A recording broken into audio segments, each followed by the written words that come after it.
Hi viewers, నమస్కారం. నేను మీ సిరి. Welcome back to నేను కోరి. ఈరోజు కథ మిస్టర్ ఆరగెంట్, ఎపిసోడ్ 81. మీ మనసుకు నచ్చే అత్యంత అద్భుతమైన కథ. కథ నచ్చితే లైక్ చేయండి. లైక్తో పాటు హైప్ చేసి మీ అమూల్యమైన పాయింట్స్ని యాడ్ చేయండి. ఇక కథలోకి వెళ్తే, కార్ డ్రైవ్ చేస్తూ జరిగిన పరిణామాల గురించి ఆలోచనలో పడ్డ రుద్ర మైండ్లో ఏదో తలుక్కున మెరిసి ఒక్కసారిగా షాక్ అవుతూ కార్ బ్రేక్ వేశాడు. మహి, వేద అతని వైపు అయోమయంగా చూస్తున్నారు. అనిరుద్ మెహతా అంటే తన ఫాదర్ నా మామ. Full name Jitender Mehta. నేను వెతుకుతున్న మెహతా నా అత్త మొగుడేనా? వాళ్ళ పెళ్ళప్పుడు అతనికి డాడీకి పెద్ద గొడవైందని మమ్మీ చెప్పింది. ఇందాక అత్త చెప్పిందాన్ని బట్టి చూస్తే పెళ్లి తర్వాత కొన్ని రోజులకే అత్తవాడి టార్చర్ భరించలేక వదిలేసి దూరంగా వెళ్ళిపోయింది. ఆ కోపంతో కక్ష పెంచుకుని ఇదంతా చేస్తున్నాడా? రుద్ర నమ్మలేకపోయాడు. లవ్ మ్యారేజ్లో గొడవలు కామనే కదా, వాళ్ళు ఎక్కడో ఒక దగ్గర తమ లైఫ్ తాము లీడ్ చేస్తూ ఉంటారు అనుకున్నాడు రుద్ర. అందుకే తండ్రి మర్డర్ అయినప్పుడు మామను అనుమానించలేదు. అతని పేరు జితేందర్ అని మాత్రమే తెలుసు రుద్రకి. ఇప్పుడు అతన్ని తమ ఫ్యామిలీని నాశనం చేసిన అజ్ఞాత శత్రువేమో అని అనుమానం వచ్చేసరికి రుద్ర గుండె బగ్గమంటుంది. రక్తం సలసలా మరుగుతుంది. ఆ కోపమంతా స్టీరింగ్పై చూపిస్తూ అతని బలమైన చేతుల్లో స్టీరింగ్ను గట్టిగా నలిపేస్తున్నాడు. మహి టెన్షన్గా అతని వైపు చూస్తుంది. ఎర్రబడిన అతని కళ్ళు, బిగుసుకున్న దవడ, పొంగుతున్న మెడ, చేతుల నరాలు చూస్తుంటేనే మహికి అర్థమవుతుంది అతను తీవ్రమైన కోపంతో రగిలిపోతున్నాడు అని. అతని కదిలించాలి అంటేనే భయం వేసింది ఆమెకి. రుద్ర మెల్లిగా పిలిచింది. ఆ పిలుపు అతనికి వినిపించనిలేదు. రుద్ర భుజంపై తట్టడంతో ఆలోచనల నుండి తేరుకొని మహి వైపు చూశాడు. ఏమైంది? కారెందుకు ఆపావు? ఏమైనా ప్రాబ్లమా? తడబడుతున్న గొంతుతో అడిగింది మహి. రుద్ర ఏం మాట్లాడకుండా కార్ స్టార్ట్ చేశాడు.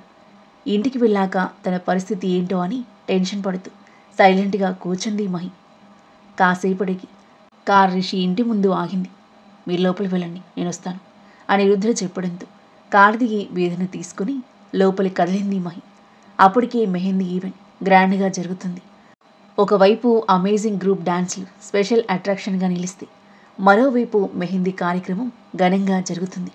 మెహందీ ఆర్టిస్టులు ప్రీతి చుట్టూ చేరి తనకి మెహందీ పెడుతున్నారు. రిషితో పాటు మిగతా బంధువులకు మెహందీ అలంకరిస్తూ చాలా సందడిగా ఉంది. మహి సైడ్ నుండి తీసుకెళ్తుంటే వేద పరధ్యానంగా ఆమెతో పాటు అడుగులు వేస్తుంది. తన మనసంతా అనిరుద్ దగ్గరే ఉంది. మహి కళ్ళు దియా కోసం వెతికాయి. ప్రీతి ఒడిలో కూర్చొని ముద్దుగా మెహందీ పెట్టించుకుంటుంది దియా. తనని చూడగానే మహి పెదాలపై సన్నని చిరునవ్వు చేరింది. ప్రీతి పక్కన కూర్చున్న రిషి వాళ్ళని గమనించి లేచి వాళ్ళ దగ్గరకొచ్చాడు. Veda, how are you feeling now? Rishi మాటలు వేద చెవికి చేరనే లేదు. తను ఈ లోకంలోనే లేదు.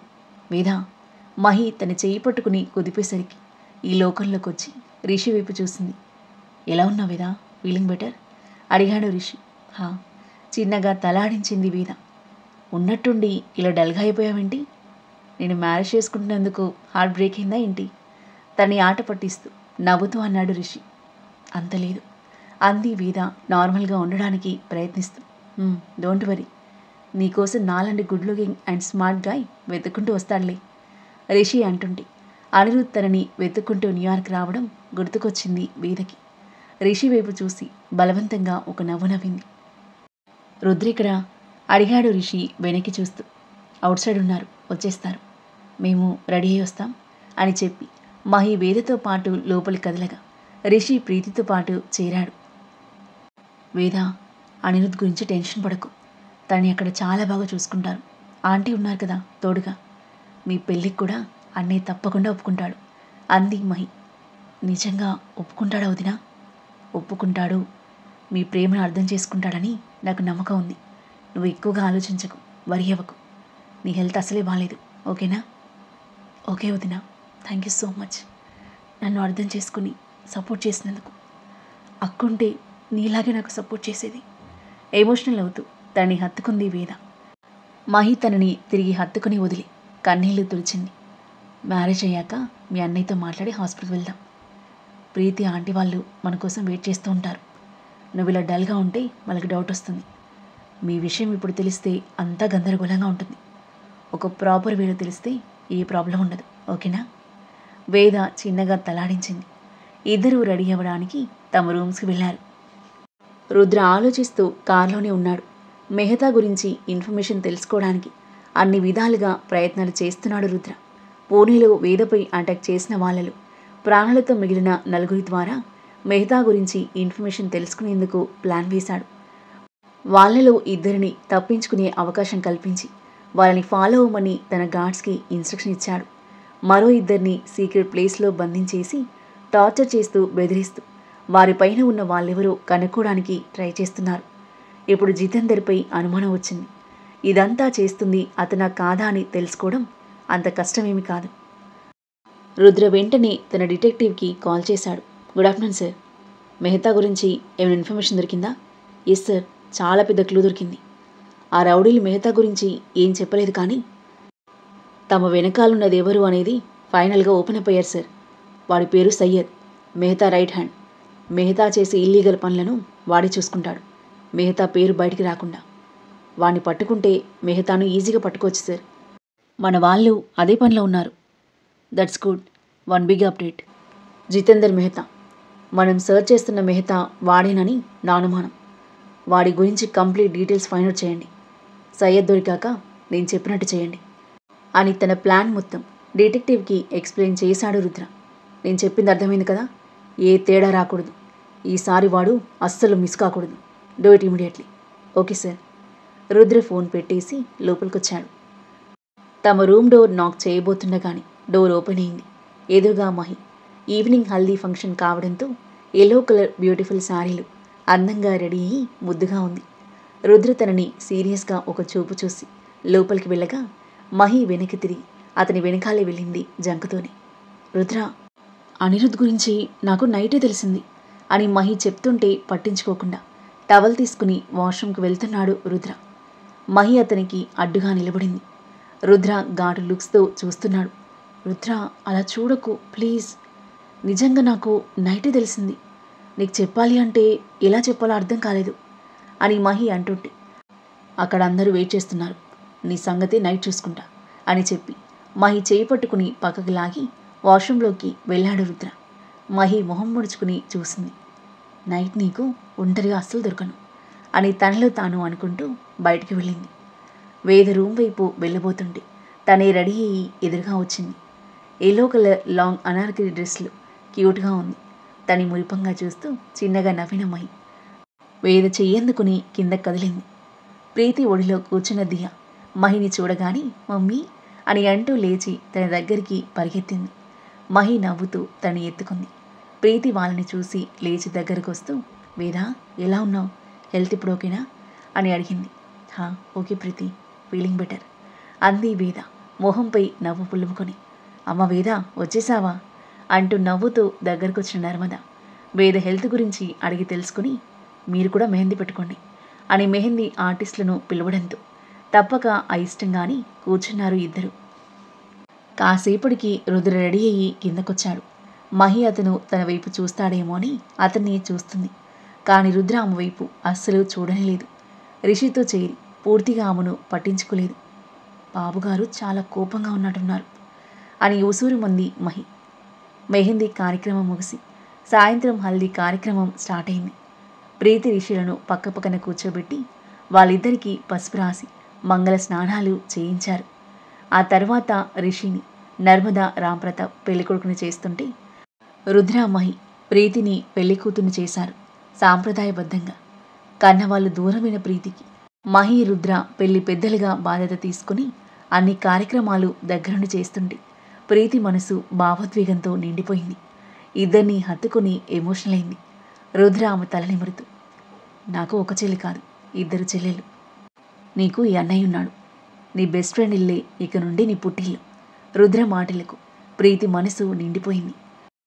ఆనంద బాష్పాలతో సంతోషంగా నవ్వుతూ చూసింది. మహి ప్రీతిని దగ్గరకు తీసుకుంటూ రుద్ర వైపు ఎంతో సంతోషంతో ఆరాధనగా చూసింది. అతని మంచి మనసుకి మరోసారి ముగ్ధురాలైపోయింది మహి. రిషి, వేద, రాంప్రతాప్ హ్యాపీగా చూస్తుంటే నర్మద, రక్ష మాత్రం గండుగా మొహం పెట్టుకుని చూస్తున్నారు. ఈ కార్యక్రమాలన్నీ ముగిసేసరికి రాత్రి 9 అయింది. అందరూ కలిసి మాట్లాడుకుంటూ డిన్నర్ చేశారు.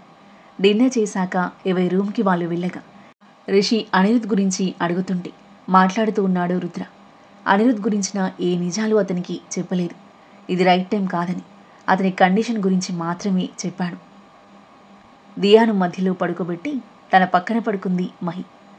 నా బంగారు తల్లి ఈరోజు మమ్మీని డాడీ నుండి కాపాడుతుంది అని పడుకున్న దియా వైపు చూస్తూ మహి అనుకుంటూ ఉండగానే డోర్ కొట్టిన సౌండ్ వినిపించింది. రుద్రని వచ్చుంటాడు అని లేచి వెళ్ళి బెరుగ్గాని డోర్ ఓపెన్ చేసింది మహి. వచ్చింది రుద్ర కాదు, వేద. దియాను నా దగ్గర పడుకోబెట్టుకుంటాను వదినా, తనుంటే ప్రశాంతంగా ఉంటుంది. అయితే నేను కూడా వస్తాను పదవేదా. వద్దొదినా, అన్నయ్య ఒక్కడుంటాడు మళ్ళీ. ఈ టైంలో నువ్వు అన్నయ్యతో ఉండాలి.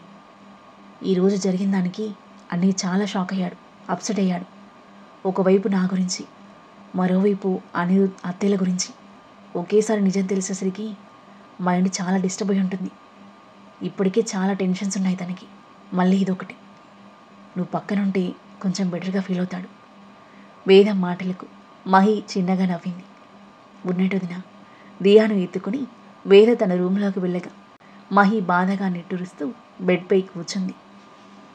రుద్రకి ఒకదాని తర్వాత మరొక ప్రాబ్లం వస్తూనే ఉంది. ఈ టెన్షన్స్ వల్ల కొన్ని రోజులుగా తనకి ప్రశాంతతే కరువైంది. ఈరోజు జరిగిన దానికి పైకి కోపంగా ఉన్నాడు, కానీ పైకి చూపించలేని బాధ కూడా ఉంటుంది. తన చెల్లి ప్రేమ గురించి సడన్గా తెలిసేసరికి ముందే చెప్పాలి అనుకున్నాను, కానీ ఆలోపే అలా జరిగింది. ఈ ప్రాబ్లమ్స్ని రుద్ర ఎలా సాల్వ్ చేస్తాడో ఏంటో అని నిట్టూరుస్తూ డోర్ అలికిడికి తలెత్తి చూసింది. రుద్ర లోపలికొచ్చాడు. అతన్ని చూస్తూనే పరిగెత్తుకుంటూ వెళ్ళి అతన్ని గట్టిగా హత్తుకుంది మహి. రుద్ర కోపంగా ఆమెను విదిలించాడు. మహి అతని కళ్ళలోకి చూస్తూ, రుద్ర, నేను చెప్పేది విను ప్లీజ్. నైట్ వేద చెప్తే తెలిసింది నాకు అనిరుద్ గురించి. నీకు చెప్పాలి అనుకునే లోపే నువ్వు అనిరుద్కి యాక్సిడెంట్ అయిందని వెళ్ళిపోయావు. అనిరుద్ స్కూల్లోకి వచ్చాక చెప్దామని అనుకున్నాను, కానీ ఆలోపే అలా జరిగింది. నువ్వు చెప్పాలి అనుకుంటే నైట్ చెప్పుండొచ్చు, మార్నింగ్ కూడా టైం ఉంది. బట్ నువ్వు చెప్పాలి అనుకోలేదు. నీకు నేనంటే లెక్కే లేదు. అంత పెద్ద మాటలు ఎందుకు రుద్ర? నీకు చెప్తే నువ్వు ఎలా రియాక్ట్ అవుతావో అని భయం వేసింది. అండ్ అనిరుద్ కండిషన్ చూసి ఆ టెన్షన్లో చెప్పలేకపోయాను అంది మహి. రుద్ర ఏం మాట్లాడకుండా వెళ్ళి బెడ్పై పడుకున్నాడు. మహి అతని పక్కకు చేరి అతన్ని హక్ చేసుకుంది. మహి, స్టే అవే ఫ్రమ్ మీ, నన్ను ప్రశాంతంగా పడుకునివ్వు అంటూ ఆమెను నెట్టేస్తుంటే, నువ్వు ఇలా నాపై కోపంతో దూరంగా ఉంటే నేను ప్రశాంతంగా ఉండలేను రుద్ర, నాకు పిచ్చెక్కుతుంది. రుద్ర నెట్టేస్తుంటే అతని మీదకు చేరి బలిలా అతన్ని గట్టిగా అతుక్కొని పడుకుంది మహి. ఆ తరువాత ఏం జరగబోతుంది? రుద్ర మహిళ మధ్య ఎలాంటి సన్నివేశాలు చోటు చేసుకోబోతున్నాయి? రిషి ప్రీతిల పెళ్లి ఎలా జరగబోతుంది? తన మామని అజ్ఞాత శత్రువు అని రుద్ర కన్ఫర్మ్ చేసుకుంటాడా? నిజం తెలిసి అతన్ని ఏం చేయబోతున్నాడు? జితేందర్ తన కొడుకుని మీట్ అవుతాడా? అద్భుతమైన కథనంతో, మీ ఊహకందని మలుపులతో, మనసును హత్తుకునే సన్నివేశాలతో ఎంతో ఆసక్తిగా సాగి ఈ కథ యొక్క నెక్స్ట్ ఎపిసోడ్ కోసం మన నెక్స్ట్ వీడియో చూడండి. కథ నచ్చితే లైక్ చేయండి. ఈ కథ మీకు ఎలా అనిపించిందో మీ అభిప్రాయాన్ని తప్పకుండా కామెంట్ చేయండి. ఇంకా ఇలాంటి ఇంట్రెస్టింగ్ స్టోరీస్ కోసం మన ఛానల్ని సబ్స్క్రైబ్ చేయండి. Thank you for listening.